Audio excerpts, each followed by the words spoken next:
First ever factory outlet Mukunda jewellers ఈ నెల 23 వరకు శ్రావణ సంబరాలు. బంగారు కోట వెండి ఫ్రీ, డైమండ్ ధర పర్ క్యారెట్ 48,450. ఏవైతే కొండ సుష్మిత మాట్లాడిన మాటలైతే ఎంత దుమారం రేపుతున్నాయో మనకు తెలిసిందే. అయితే ఇప్పటికీ ఇంకా తను మాట్లాడుతూనే ఉంది. అయితే ఎందుకు ఇలాంటి మాటలు మాట్లాడింది అండ్ దీని మీద ఇప్పుడు చాలా మంది ఇప్పటికే కాంగ్రెస్ నేతలు స్పందించడం జరిగింది. ఇప్పుడు మనతో పాటు ఉన్నారు కోట్ల శ్రీనివాస్ గారు, కాంగ్రెస్ సీనియర్ లీడర్. సో వారు అసలు ఏమంటారు, దీని మీద ఎలా స్పందిస్తారు అనేది మనం చూద్దాం. నమస్తే సార్.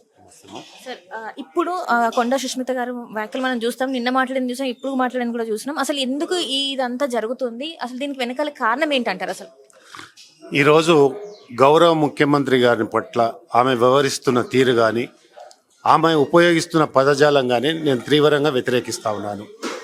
అదేవిధంగా ఈరోజు రోజుకు 18 గంటలు పనిచేస్తున్న ముఖ్యమంత్రి ఎవరున్నారంటే దేశంలో గౌరవ ముఖ్యమంత్రి రేవంత్ రెడ్డి గారు అని చెప్పక తప్పదు. అదేవిధంగా మన పరకాల్లో జరిగిన సభలో ఎవరికి ఏ సీట్ కేటాయించాలనే విషయము ముఖ్యమంత్రి గారి విచక్షణ అధికారాలు ఉంటాయి దానికి, కనుక ఎవరు కూడా అభ్యంతరం పెట్టవలసిన అవసరం లేదు. కానీ కొండ సుష్మిత చేసిన వ్యాఖ్యలు మాత్రం ఖచ్చితంగా క్రమశిక్షణ సంఘం చర్యలు తీసుకోవాలని నేను ఈ సందర్భంగా డిమాండ్ చేస్తాను. కానీ ముఖ్యమంత్రి గారు గత ప్రభుత్వంలోని మంత్రులకు కనీసం మహిళా మంత్రులను నియమించలేని దుస్థితి తెలంగాణ రాష్ట్రంలో ఉండే.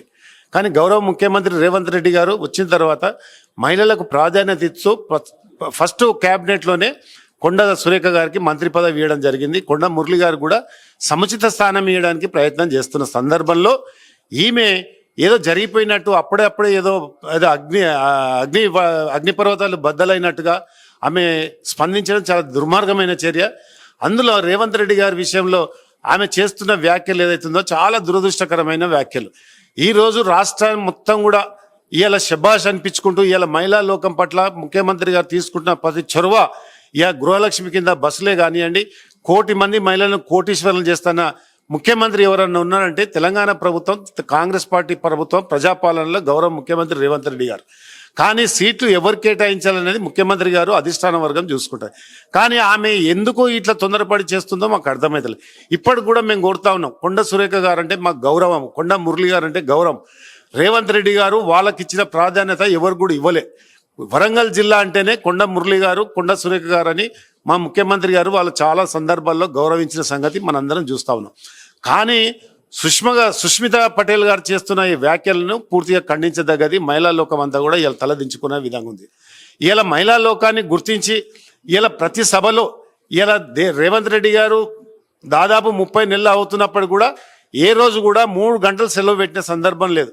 మహిళల కోసం ఇలా ఎన్ని సంక్షేమ పథకాలు తీసుకొచ్చి ఇలా గ్యాస్ సిలిండర్ కానివ్వండి, ఇలా 500 గ్యాస్ సిలిండర్ ఇస్తున్న చరిత్ర కూడా గౌరవ ముఖ్యమంత్రి రేవంత్ రెడ్డి గారికే దక్కుతుంది. కానీ అలాంటి పరిపాలనా దక్షుని భారత్ ఫ్యూచర్ సిటీ నిర్మాతను పట్టుకొని ఆమె చేసిన వ్యాఖ్యలు అయితే చాలా దురదృష్టకరమైంది. ఖచ్చితంగా చర్యలు తీసుకోవాలని ఇలా సబండ వర్గాలు కోరుతా ఉన్నాయి. అసలు సుష్మిత గారికి కాంగ్రెస్ పార్టీలో సభ్యత్వం ఉందా? సుష్మిత గారు ఏ స్థాయిలో మాట్లాడారు?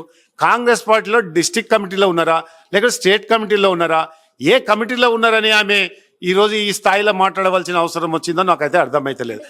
తను అనేది ఏంటంటే వాళ్ళ నాన్నకి అంటే మురళి గారికి ఎమ్మెల్సీ ఇస్తామని, లేకపోతే పరకాల నుంచి అసలు అప్పటికప్పుడు అక్కడ ఇవ్వడం జరిగింది, ప్రకాష్ రెడ్డి గారికి టికెట్ ఇవ్వడం జరిగింది, తనకి ఇవ్వకుండా అని చెప్పేసి తను మాట్లాడింది మనం నిన్న చూసాం.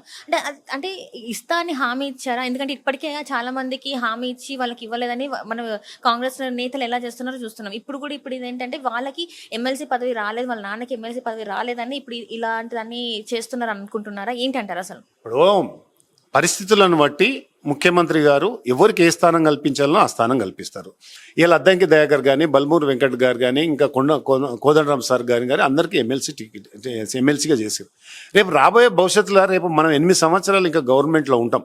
దాదాపు 2034 దాకా మన గవర్నమెంట్లో గౌరవ ముఖ్యమంత్రి గారు ఉంటారు. పిసిసి అధ్యక్షుడు ఒక బలైన వర్గాల బిడ్డ మా బొమ్మ మహేష్ కుమార్ గౌడ్ గారు కూడా బలైన వర్గాలకు పెద్దపీట వేయాలని, ఎందుకంటే సుష్మితా పటేల్ కూడా ఒక బలైన వర్గాల బిడ్డ కాబట్టి ఆ దశలో ఎవరికి ఎక్కడ అకామిడేట్ చేయాలో ఆ టైంలో అకామిడేట్ చేసే స్థాయి కానీ, ఆ అకామిడేట్ చేసే ఆలోచన కానీ గౌరవ ముఖ్యమంత్రి గారి పిసిసి అధ్యక్షుడు గారికి ఉంది. ఇంత తొందరపడవలసిన అవసరం ఉంది. మాట ఇచ్చింది వాస్తవం ఉండొచ్చు, కాదంటే, కానీ ఇయ్యరని ఎందుకు అనుకుంటారు?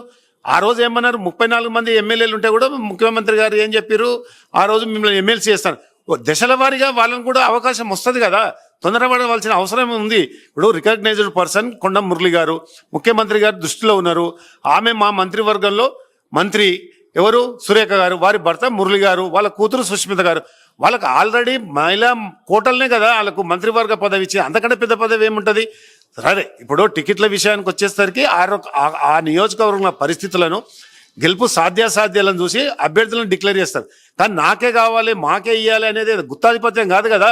పరకాలు అనేది వాళ్ళ సొంత ఎస్టేట్ కాదు కదా, సొంత నియోజకవర్గం కాదు కదా. ఇలా సొంత నియోజకవర్గాలనే పోటీ చేసే అభ్యర్థులను కూడా వాళ్ళు చేసిన పనితీరును, వాళ్ళు చేసిన అభివృద్ధిని, వాళ్ళు హైదరాబాద్లో ఉంటారు నియోజకవర్గం పదే పదే మా ముఖ్యమంత్రి గారు ఏం చేస్తారు, హైదరాబాద్లో ఉండొద్దు మీరు క్షేత్రస్థాయిలో పనిచేయాలంటారు.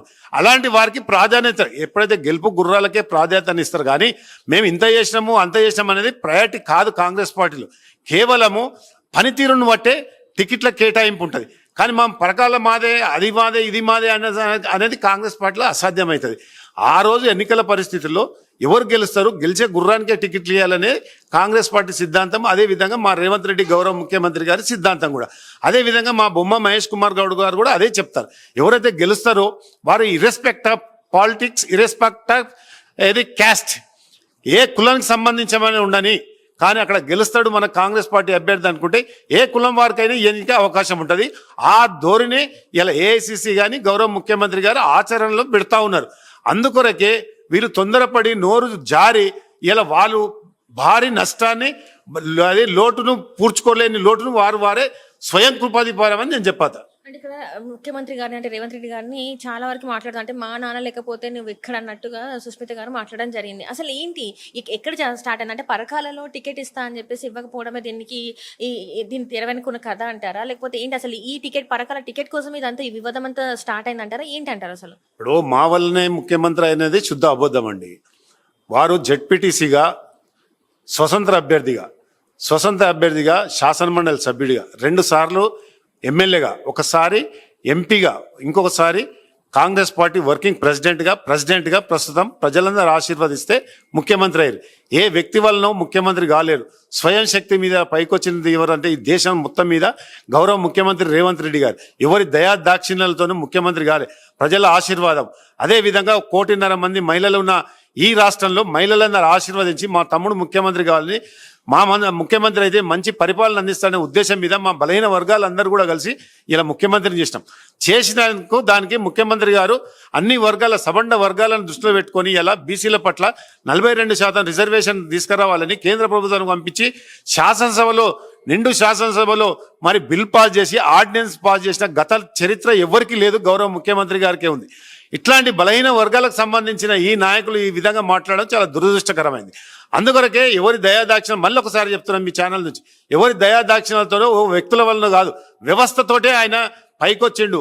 మీరు చూసి 2006లో జెడ్పీటీసీ నుంచి ప్రయాణం అంటే రాజకీయ ప్రయాణం చేసి ఇలా ముఖ్యమంత్రిగా సబండ వర్గాల ఆశీస్సులు, సబండ వర్గాల మద్దతు కూడగట్టుకొని వారు ముఖ్యమంత్రి అయింది తప్ప ఒక వ్యక్తి కోసం ఒక వ్యక్తి చేస్తే ముఖ్యమంత్రి కాలేరు కూడా భవిష్యత్తులో అని సందర్భంగా మనం చేస్తున్నాం. సుష్మిత గారు మాట్లాడిన దానికి కౌంటర్ ఏమన్నా ఇస్తే ఇంకా కూడా నేను ఏందో చూపిస్తా అని చెప్పేసి తను వార్నింగ్ ఇవ్వడం జరిగింది. అంటే దాన్ని మీరు ఎలా తీసుకుంటున్నారు? ఇప్పుడు ప్రజాపాలనలో 32 నెలలుగా సబండ వర్గాలన్నీ కూడా, అన్ని వర్గాలు అన్ని మతాలు కూడా సంక్షేమం ఇలా మనం అందరం కూడా మనం చూస్తూ ఉన్నాం. తెలంగాణ రాష్ట్రంలో ఏ విధంగా సంక్షేమ పథకాలు జరుగుతున్నాయో మీరు ఎన్ని పోసినా కానీ సూర్యుని మీద దుమ్ము వస్తే అది మీ కళ్ళలోనే మీ ముఖం మీదనే పడుతుందని తెలుసుకోవాల్సిన అవసరం ఉంది. కనుక రేవంత్ రెడ్డి గారిని భయపెట్టిస్తేనో, రేవంత్ రెడ్డి గారిని కాంగ్రెస్ పార్టీని భయపెట్టిస్తేనో, కాంగ్రెస్ పార్టీలో గతంలో ఎంతోమంది కాలగర్భంలో కలిసిపోయారు. కాంగ్రెస్ పార్టీకి అనుకూలంగా ఉండాలి, పని చేయాలి, నియోజకవర్గంలో ప్రజలను పట్టించుకోవాలి.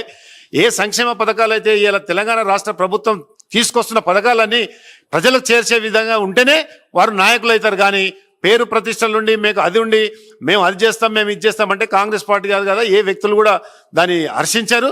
అందులో గౌరవ ముఖ్యమంత్రి గారి పట్ల మీరు వ్యవహరిస్తున్న తీరైతే చాలా దారుణం. ఇది సమంజసం కాదు. ప్రజా వ్యతిరేక విధానాలకు మీరు చేస్తున్న ప్రయత్నం అని సందర్భంగా నేను చెప్పదలుచుకున్నా. అంటే ఇండిపెండెంట్ గానే నేను పోటీ చేస్తాను అక్కడ పరకాలని చెప్పేసి తను మాట్లాడుతోంది, సుష్మిత గారు మాట్లాడుతున్నారు. అంటే ఎందుకు కాంగ్రెస్ లోనే ఎందుకు సొంత నేతలు ఇట్లా ఎందుకు రివర్స్ అవుతున్నారు? ఇప్పుడు భయపెట్టాలని చూస్తే భయపడడానికి ఇక్కడ టైగర్ రేవంత్ రెడ్డి గారండి. ఇక్కడ ముఖ్యమంత్రి అనే వ్యక్తి చాలా స్ట్రాంగ్ ఉన్నాడు. ఇలా దేశంలోనే 3వ స్థానంలో ఉన్నాడు మన ముఖ్యమంత్రి గారు. ఇలాంటి ఉడత బెదిరింపులకు మేము ఇండిపెండెంట్గా వేస్తే మేము అది చేస్తే అనేది ఊహాజనితమైంది. మీరు ఇండిపెండెంట్ చేస్తే వేసుకోరు, దాన్ని మాకు చెప్పవలసిన అవసరం ఏముంది? దానివల్ల భయపెట్టియవలసిన అవసరం లేదు. మీరు భయపెట్టించినంత మాత్రాన భయపడేటోళ్ళు ఎవరున్నారు ఇక్కడ? ఇలా ప్రజాపాలనలో మేము దాదాపు 2034 దాకా మేము ముఖ్యమంత్రి ఉంటాము, మా పిసిసి అధ్యక్షుడు ఉంటాడు, మా ముఖ్యమంత్రి గారు ఉంటాడు, పదే పదే చెప్తున్నాం. మీరు ఇండిపెండెంట్గా చేస్తుంటే వేసుకోరు, మీ ఇష్టం, అది సస్పెండ్ చేస్తాం. దానివల్ల ఏముంటుంది దాంట్లో? ఎంత ఆడ ఇంకా ఇప్పుడు ఒక నియోజకవర్గంలో ఒక అభ్యర్థిని పెట్టాలంటే 5-6 కోణాల నుంచి ఆలోచన చేస్తారు. ఆ కోణాల నుంచి ఆలోచన చేసే వ్యక్తి ప్రజలలో దాదాపు 70% వాళ్ళకు మద్దతు ఉంటే, ఆ క్యాండిడేట్ మద్దతు ఉంటే వారికి టికెట్ ఇవ్వడంలో ఆచారం అది. ఆ సర్వేల ద్వారానే మేము టికెట్లు పంపిణీ చేయడం జరుగుతుంది. కానీ మేము భయపెడతాము, మేము ఇండిపెండెంట్ చేస్తామంటే అది మీ కర్మ, అది ఎవరు ఏం చేయలేరు, ఆ దేవుడు కూడా మిమ్మల్ని రక్షించలేడు.